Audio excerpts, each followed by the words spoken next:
Vous avez été plusieurs sur Instagram, 3, à me demander quelle couleur je mets dans ma palette. Ça tombe bien, puisqu'aujourd'hui, je vais nettoyer ma palette et trier mes couleurs. Donc j'en profite pour vous montrer comment je fais, et puis pour vous présenter mes couleurs aussi, parce qu'au départ, c'était quand même ça la question. Mais ce n'est pas tout, je vous montre aussi comment je fais mes nuanciers, à quoi ils servent, et en fin de vidéo, je lèverai même le lourd mystère qui pèse sur les cercles chromatiques. Alors restez bien jusqu'au bout si vous voulez enfin comprendre les couleurs à l'aquarelle. Ça, c'est ma palette, et actuellement, c'est un carnage. À la base, j'ai acheté cette palette vide, il y avait juste des rails en métal que j'ai enlevés, et clairement, c'était pas l'idée du siècle parce que j'ai dû coller mes godets avec un mélange de pâte à fixe et de scotch double face. Ça n'a pas marché. D'ailleurs, est-ce que vous savez ce que c'est qu'un godet? À en croire mon sondage sur Instagram, il y en a pour qui c'est...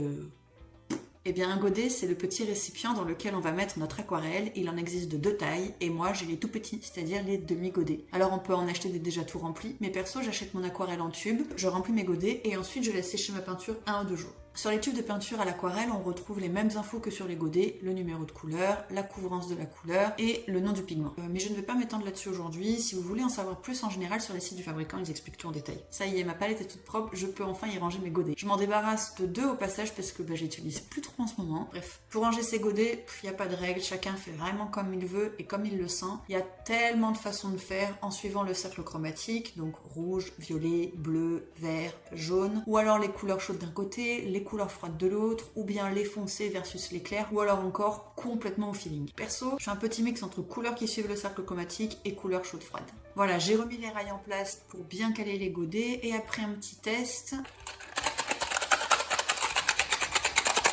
j'ai encore 2 godets qui bougent parce qu'ils sont légèrement plus petits que les autres, donc je les remplace.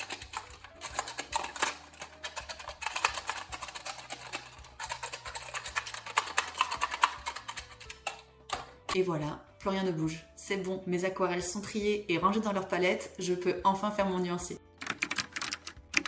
Bon, un nuancier, qu'est-ce que c'est? C'est tout simplement une feuille sur laquelle je vais venir peindre des couleurs pour avoir une idée de leurs couleurs.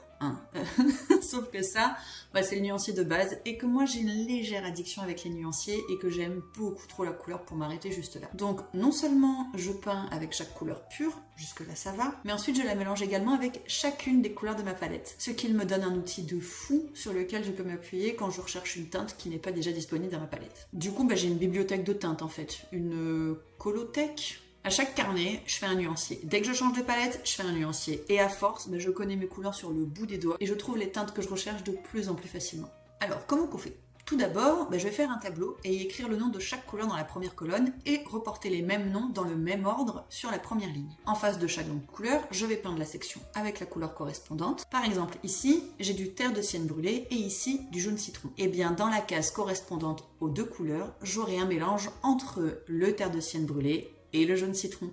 C'est trop bien. C'est trop bien. Donc normalement, à la fin du nuancier, on arrive à un triangle dans ce style. Mais moi, j'aime aller encore plus loin, et donc de l'autre côté de ce triangle-là, en triangle inversé, je mets la version diluée de la couleur. C'est-à-dire que je prends le même mélange, mais je trempe mon pinceau dans l'eau légèrement pour créer une valeur plus claire. Et bim, 2 teintes en une. Et ça, c'est trop bien. Celui que je vais faire reste quand même classique. Quand je vais mélanger 2 couleurs, je vais essayer de trouver le mélange ultime, celui où aucune couleur ne va dominer l'autre. Mais on peut faire comme on veut, en fait. Vous pouvez très bien faire un nuancier en vous disant que dans chaque mélange, vous recherchez la dominante, ou alors l'inverse. Le but, c'est vraiment de comprendre ces couleurs, et le meilleur moyen, c'est de tester plein de choses. Si jamais vous avez la moindre question, n'hésitez pas à les poser en commentaire, et si vous voulez que je fasse une vidéo un peu plus poussée pour vous montrer tous les nuanciers possibles, faites-le moi savoir. Et pour ne pas louper les prochaines vidéos, abonnez-vous et activez la petite cloche pour recevoir la notification. Allez, c'est parti, et allez savoir pourquoi. Là, j'ai pas écrit le nom des couleurs avant, mais ça c'est parce que soit j'avais très envie de me planter, parce que j'ai fait plein d'erreurs, soit parce que j'avais pas envie de vous montrer correctement. Bref, c'est l'occasion pour moi de vous présenter toutes mes couleurs.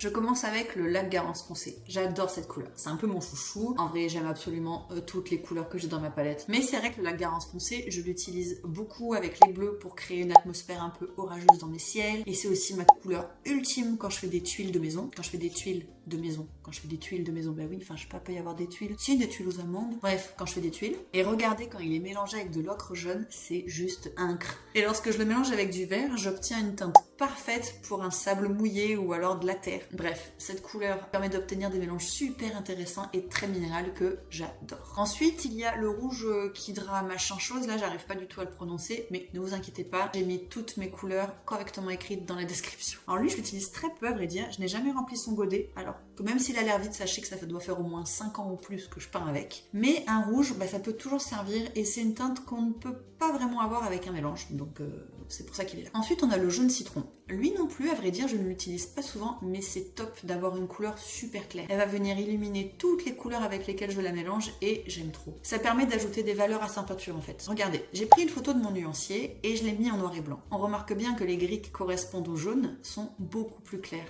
On zappe la partie du haut, la partie diluée, forcément, elles sont toutes claires. Juste la partie du bas. Et donc en fait, ça va apporter un éventail de valeurs qui va donner de la profondeur et du contraste à mes peintures. Mais encore une fois, il y a tellement de choses à dire sur les couleurs. Il y a tellement de petits exercices drôles à faire pour comprendre comment ça fonctionne que je ne peux pas tout vous dire en une vidéo. Enfin, je pourrais, mais en vrai, flemme. Par contre, si ça vous intéresse, je pourrais faire une mini-série sur la couleur avec plein de petites vidéos de 5 minutes. Ça, j'aime bien faire. Enfin, je sais pas, c'est une idée comme ça. Je pose ça là. Dites-moi si jamais vous seriez intéressé en commentaire. Après le jaune citron, on a l'ocre jaune et alors lui, c'est un banger. Je l'utilise partout pour la teinte claire des arbres, le sable, les murs en pierre, etc. C'est un classique quoi. J'ai aussi un terre de sienne brûlée. Alors lui, pendant quelques temps, je l'avais enlevé de ma palette, mais je l'ai remis il y a quelques mois parce qu'il permet quand même pas mal de foncer les jaunes et d'éclaircir les marrons. C'est encore une couleur qui permet d'élargir mon éventail de valeurs en fait. Ensuite, j'ai du sépia coloré et du sépia naturel. Ce sont des couleurs que j'utilise constamment, souvent ensemble, c'est pour ça que je vous les présente en même temps. Elles sont trop belles, regardez toutes ces teintes naturelles que j'arrive à avoir. D'ailleurs, ce sont des couleurs qu'on appelle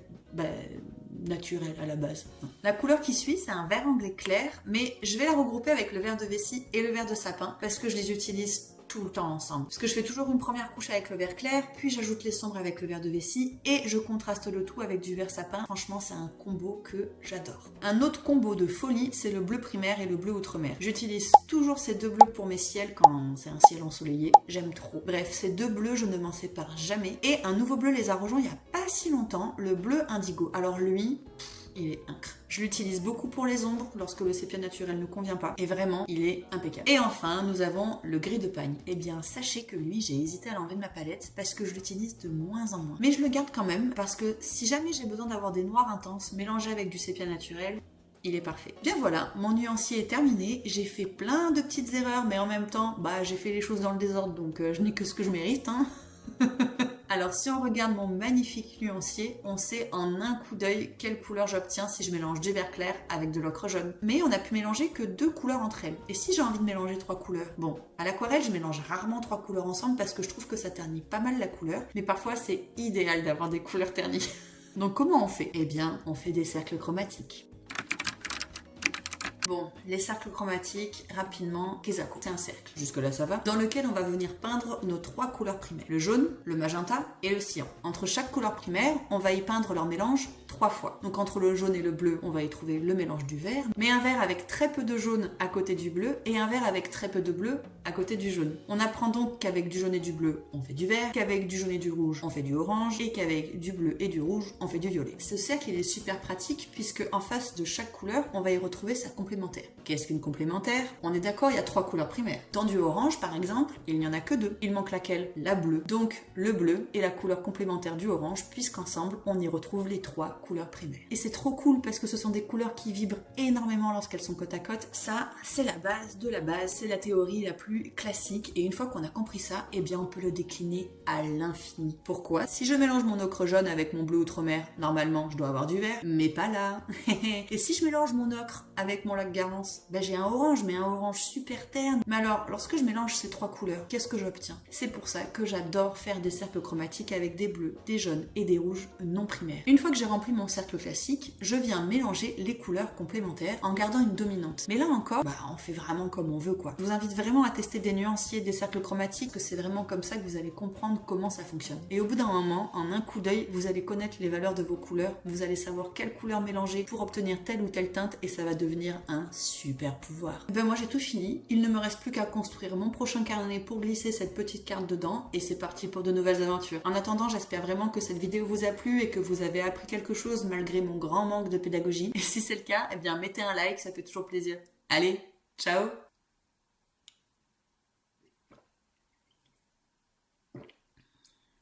Ah! Et lorsque je le mélange avec du verre, j'obtiens. Tu me fous.